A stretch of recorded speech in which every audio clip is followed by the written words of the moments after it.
One thing that I notice in life with people is there's so many things that keep people stuck. There's so many things that keep people from their breakthrough. So in this video, I actually want to dive into 10 things that hold people back from their greatest breakthrough. And with that, my name is Raymond. This is my YouTube channel. I hope you get value out of the content that I'm sharing because I know a lot of the things that I'm going to be teaching, I've learned myself. And with that, there is a great quote by Abraham Maslow that I want to share with you. I like to start all my videos with a great quote. And the quote is, if you plan on being anything less than you're capable of being, you will probably be unhappy all the days of your life. How many of you can relate to that? How many of you have been in a place where you're unhappy, where you feel stuck? You feel like you in your mind, in your subconscious mind, you know that you're good and that you're ready for a breakthrough, but consciously, because of all the baggage you're dragging with you from the past or from the lessons that you've learned up to this point, you keep yourself making these same mistakes. So in this video, I hope that I can make some sense of some simple things, and not necessarily any order, that could help you break these chains and you can change and start a new pattern. So let's jump right into this. Number one is, I believe that this right here was something that I struggled with for many, many years. And there's 3 parts to this. It's A, you don't dream big enough, you don't dream long enough, and you don't have a strong enough dream. And what do I mean by that? You don't dream big enough. It's your capacity for more is limited by your thoughts, your behaviors, and your habits. So you don't even think that you're capable of more.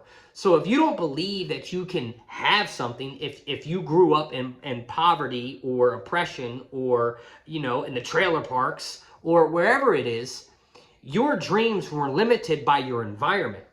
So the key is this: you got to get around a different environment. If you want to dream bigger, you got to taste, touch, smell, see, visualize, right? You got to see these things.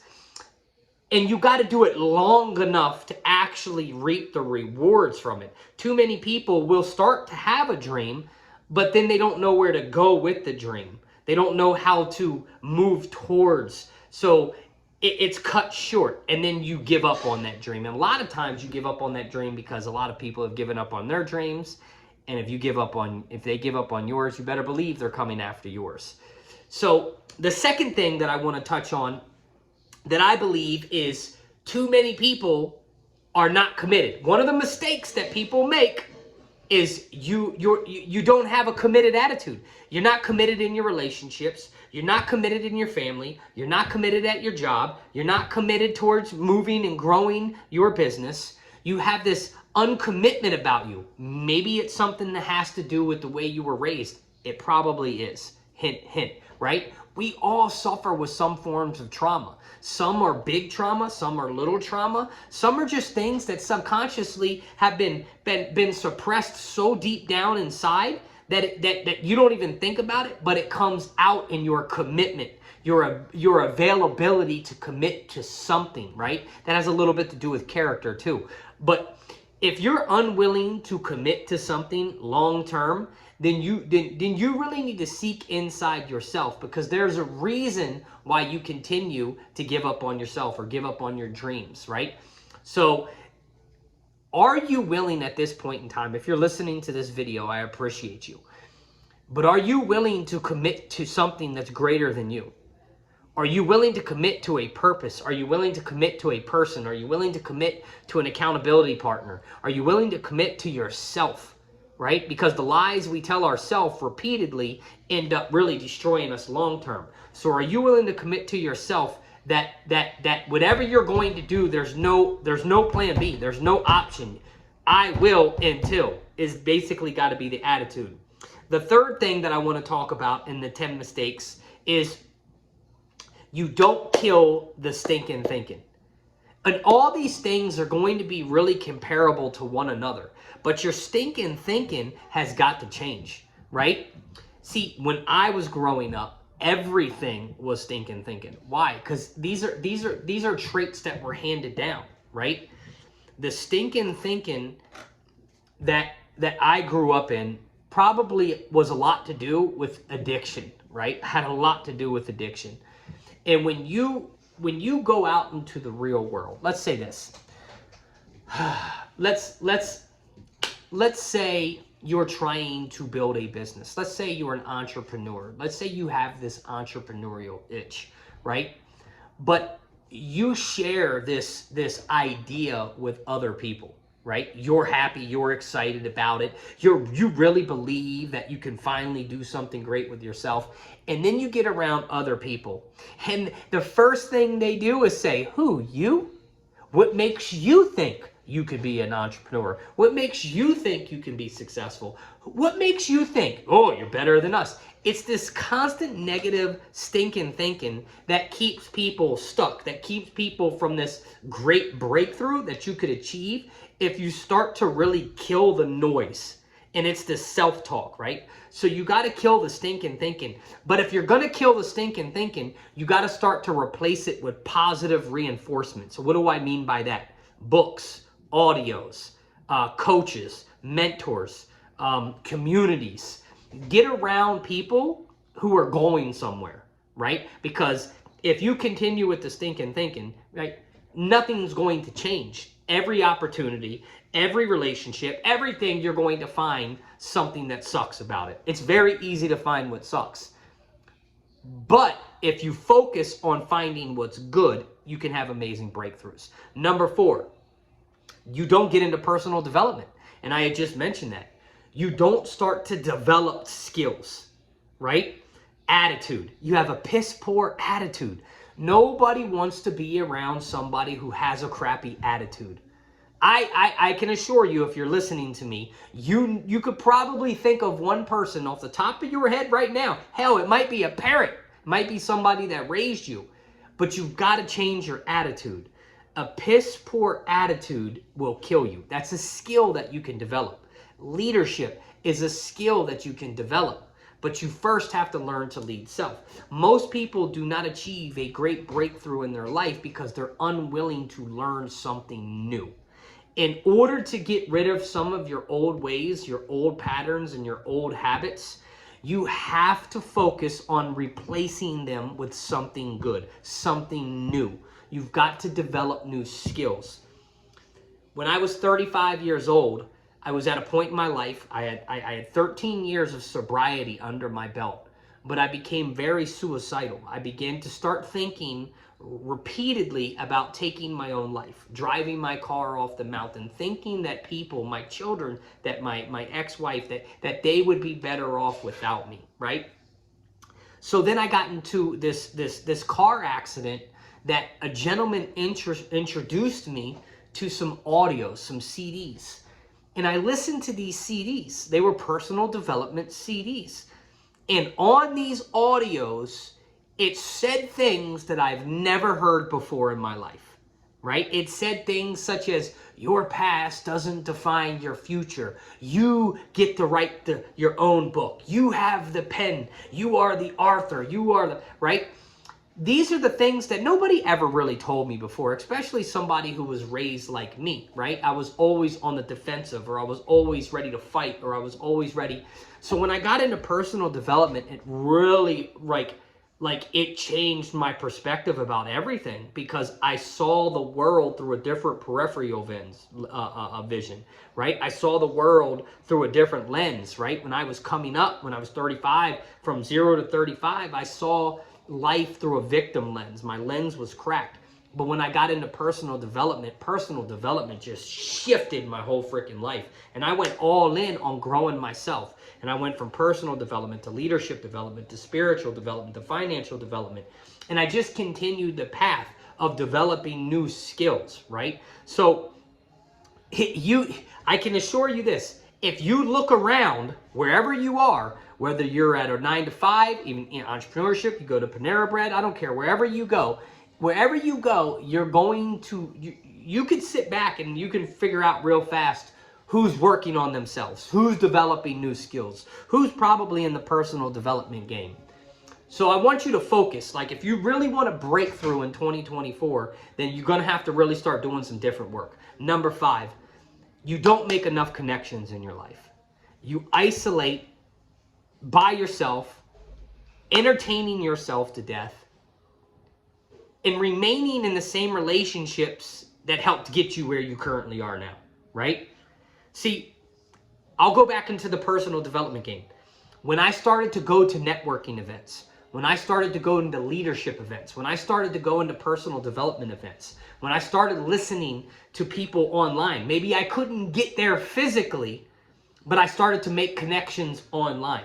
Messenger, Instagram. These are the things that really started to develop me, because I started to meet people who were 10 steps, they were in their chapter 20 and I was in my chapter 1. So I started to make connections. That's how I found my mentor. And then I started to work with my mentor. And then my mentor started to introduce me into other successful people, right? And then you meet people online, you message them, and eventually that relationship that connection itself translate into a live event, or a live connection, or a coffee, or a lunch, or a dinner, or whatever it is. Maybe somebody that you eventually fall in love with. I don't know. But you got to be willing to make connections. If you continue to remain in the same relationships that you have, your chances of success are probably going to be very, very slim. In order to go where you've never been, you've got to be willing to do what you've never done. And making new connections of people that maybe don't look like you, sound like you, talk like you, and walk like you might be the avenue to get your greatest breakthrough. So don't be scared about making new connections. Don't be scared about reaching out. But the one thing, the trick to when you're making connections, is always find out how you can add value to them. Don't focus so much on what they can do for you. Focus on what you can do for them, the value that you can add for them. Number 6, too many people just don't set clear goals. They got the New Year's Eve itch. They got the freaking, I'm going to make all these New Year's resolutions, and then by January 21st, you stop doing everything that you said you resolved to do, right? I could go into the resolve aspect too, right? I read a book called Resolved a long time ago, powerful book, right? But you just don't set clear, identifiable goals. You don't sit down with a pen and you don't write down 10 things that you want to accomplish this year. Brian Tracy said something the other day, and he was saying that when somebody joins your team and they won't do this one simple thing, don't work with them. And he talked about taking out a piece of paper, writing down their top 10 goals, circling the one that means the most, and then 7 days a week spending time going towards that goal that would change you, your family's life forever, right? So you got to define what you want out of life. And I'm not talking about the destination, because the destination is going to constantly move, because you're going to evolve and grow and want to do more. The more that you serve, the more you're going to want to serve. The reason why I show up on Facebook and Instagram and YouTube is because I truly want to use my stories, my pains, my setbacks, my trauma, my healing journey, everything that I've been through, to pour into other people so that they can eliminate some of these things that I did for so long in a shorter time. Right? It's like bridging the gap. That's what leadership is to me. Leadership means that I'm going to build a bridge through my mistakes and my setbacks, my failures, and my learning, so that I can build a bridge for others to cross by faster. It doesn't mean that you won't have setbacks and failures and all the same things too, because you got to work on you. But the idea is to build the bridge. Number 7 is you don't believe in yourself enough. This is where the BS comes in. How many of you know what the BS is? The BS of your life is the belief systems that you've been brought up in. And again, I always talk about this because I'm still on a healing journey. Man, if you could see through my lens and see some of the mistakes I've made recently, and some of the setbacks that I've made recently, and some of the unhealed parts that started to scream out because of some codependency issues, some CPTSD issues, and honestly, some jealousy and some things that I didn't even realize still existed. So I had to cut through the belief systems, the BS, the belief systems of myself. And it's a daily thing, but I can tell you this, just in the last couple weeks, I've really had some breakthroughs. I've had breakthroughs for the last 9 years, right? But I've currently really started to seek more inside of me, more healing, more forgiveness, more understanding, so that I can show up in a bigger way, so that I can serve at a greater capacity, right? So whatever you're dealing with, whatever struggles you've had, whatever setbacks you've endured, it doesn't matter. Those things, this is if we go back, right? And we got to eliminate some of that stinking thinking so we can replace it with new, right? So you might not believe in yourself because maybe you grew up with a family like me who never poured into you. Maybe you were never told you were loved. Maybe you were never told you were worthy. I know that I was never told, Raymond, you could be whatever you want to be. I was never told that. So I grew up with the mindset that I couldn't be what I wanted to be. Now, I'm not going to go sing because obviously my voice isn't going to sing. But you know what I'm saying, right? So I want you to understand that your self-belief has to change in order for you to get tremendous breakthroughs. You've got to believe in yourself. You got to pour into yourself. When nobody else is around and nobody else is seeing you, and you got haters and naysayers, and those that you love are telling you why you're crazy for having a dream and going after your goals and leaving that 9-to-5 job to go start your own freaking business, whatever it is, you have to constantly believe in yourself, because most people are not going to believe into you until they start to see the results on the tree. So you have to believe in you. You got to crush that old belief system and build up a new belief system in you, which is where it comes to the personal development, the coaching and mentoring, and the networking. It will cut. Success leaves clues. So why not follow the clues of success, right? So number 8, too many people, they just don't stick long enough. You just don't stick to yourself long enough. You want to take a 5-year journey and cut it down into 5 weeks. You have you have to delay your gratification. But we live in a world and a society where everybody wants instant gratification, right? Instead of waiting to have the money to buy it, you put it on a credit card. Instead of waiting and getting to know that significant other, you jump right into the relationship, right?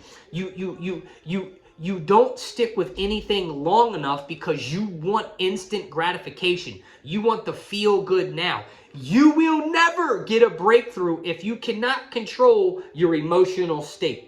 You will never have a breakthrough if you keep repeating the same patterns of old mistakes.